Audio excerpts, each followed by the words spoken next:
The fork clattered against the plate.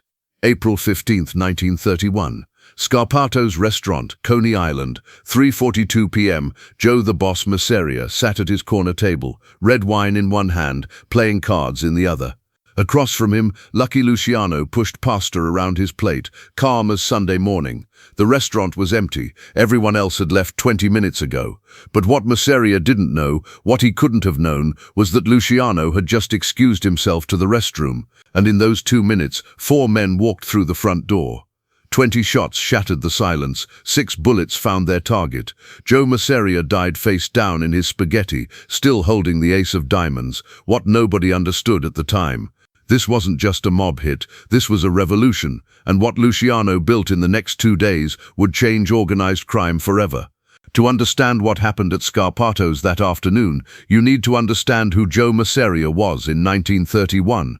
Masseria wasn't just another mob boss, he was the mob boss. They called him Joe the Boss because that's exactly what he was, the most powerful Italian gangster in New York. By 1931, Masseria controlled bootlegging, gambling, and protection rackets across Manhattan, Brooklyn, and the Bronx. His organization pulled in millions of dollars when the average worker made $20 a week. But here's what most people don't know. Masseria ruled through the old way, the Mustache Pete way.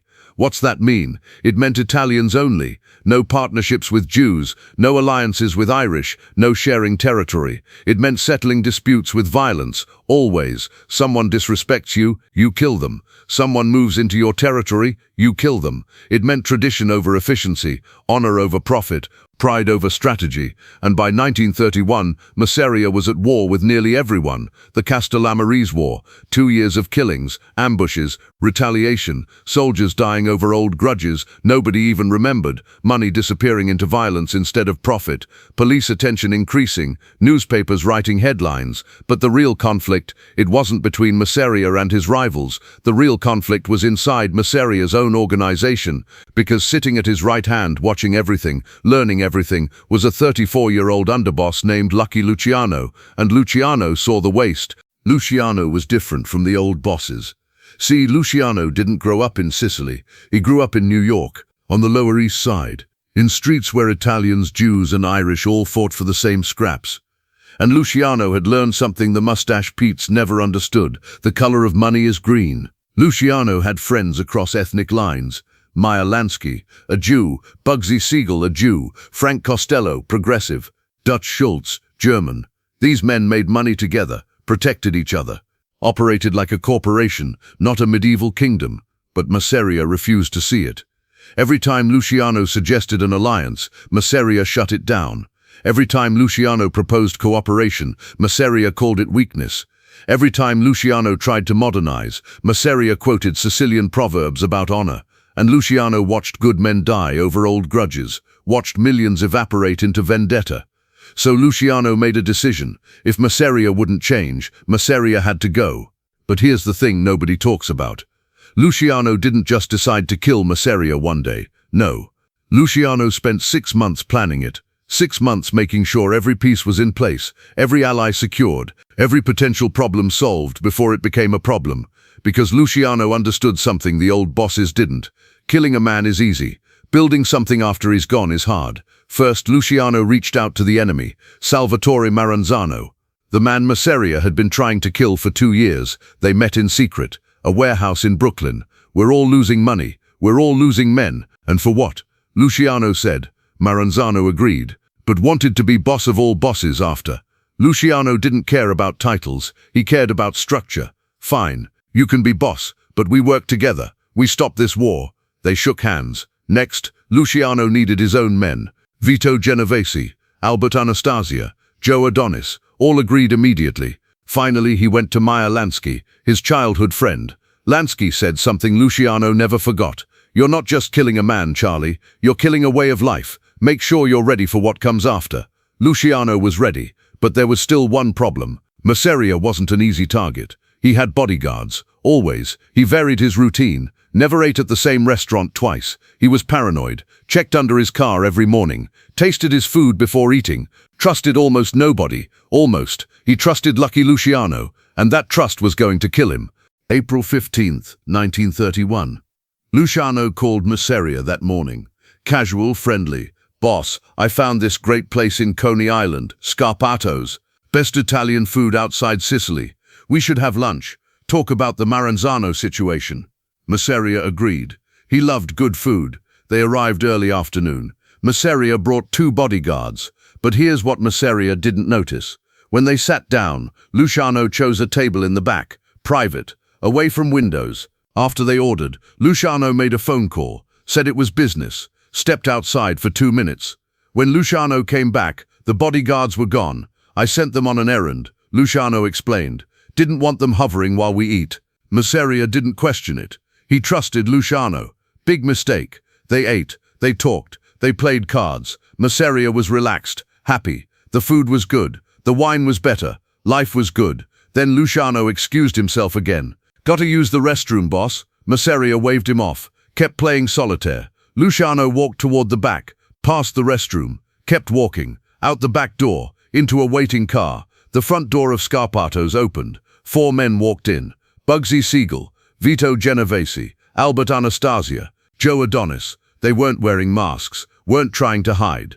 This wasn't a secret. This was a message. Masseria looked up from his cards, saw the guns, understood immediately. His hand moved toward his waistband. Too late. 20 shots, maybe more. The restaurant windows shattered. Plates exploded. Wine spilled across the white tablecloth. 6 bullets hit Joe Masseria. Chest, stomach, back, head. He died instantly. Fell forward into his plate. The ace of diamonds still clutched in his hand.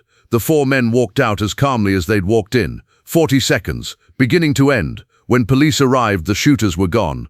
And sitting in the restroom, hands up, face pale with shock, was Lucky Luciano. Officers, thank God, they came in shooting. I hid. I didn't see anything. The police didn't believe him, but they couldn't prove anything. Luciano was clean. No gunpowder residue, no weapon, just another witness to a mob killing. But here's what happened next. The next morning, Luciano called a meeting. Every major crime boss in New York, Italians, Jews, Irish, everyone. A warehouse in Brooklyn. 30 men showed up. Luciano stood at the head of a long table. No bodyguards, no weapons visible. Gentlemen, he began, Joe Masseria is dead, and I'm not here to talk about revenge. I'm here to talk about the future. The room was silent. For 10 years we've been killing each other, fighting over territory, fighting over insults, and what has it gotten us? He let the question hang. Dead soldiers, police raids, newspaper headlines, lost money. Luciano walked along the table. The Irish control the docks, the Jews control the garment district, the Italians control construction.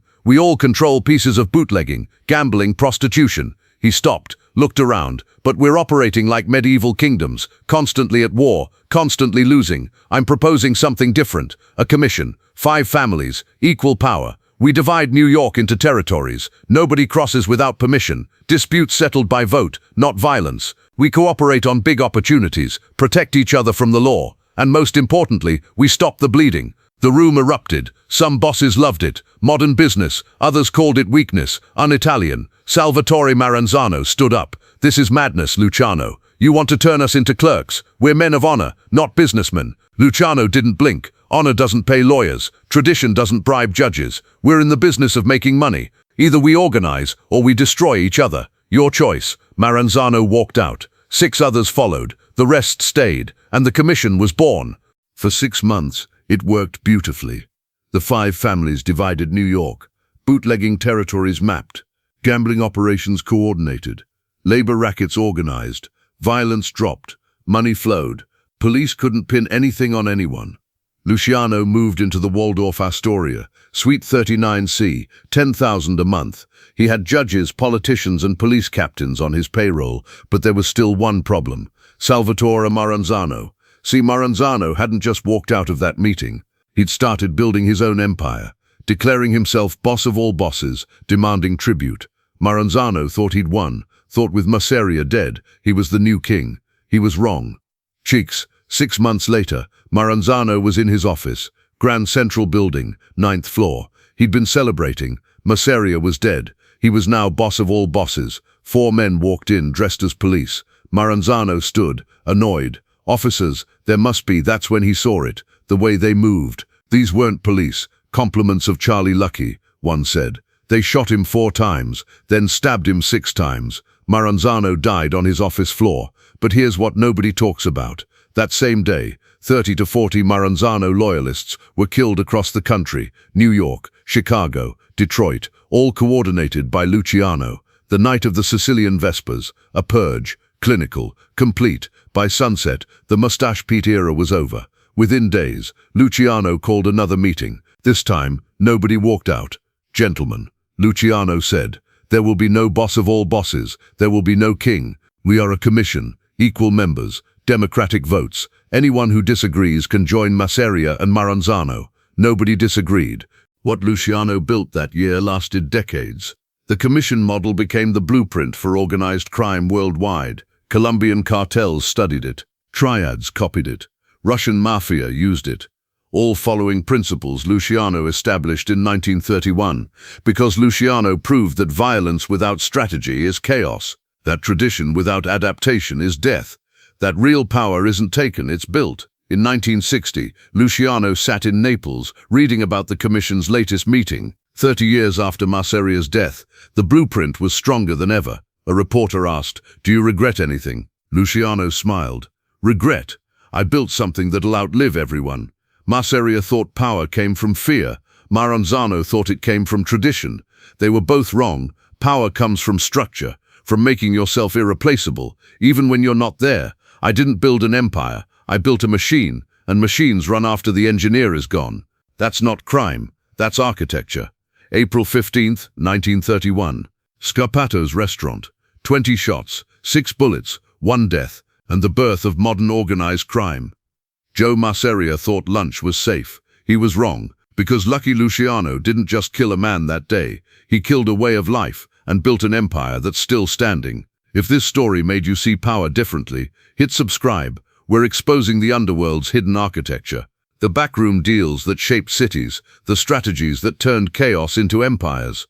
Turn on notifications. Lucky Luciano's world has more layers than you think, and we're peeling back every single one. Drop a comment. Was Luciano a genius or just ruthless? Can you separate the two? Lucky Luciano, 1897-1962. The man who killed tradition, the strategist who built from prison, the architect who changed organized crime forever. Rest in power.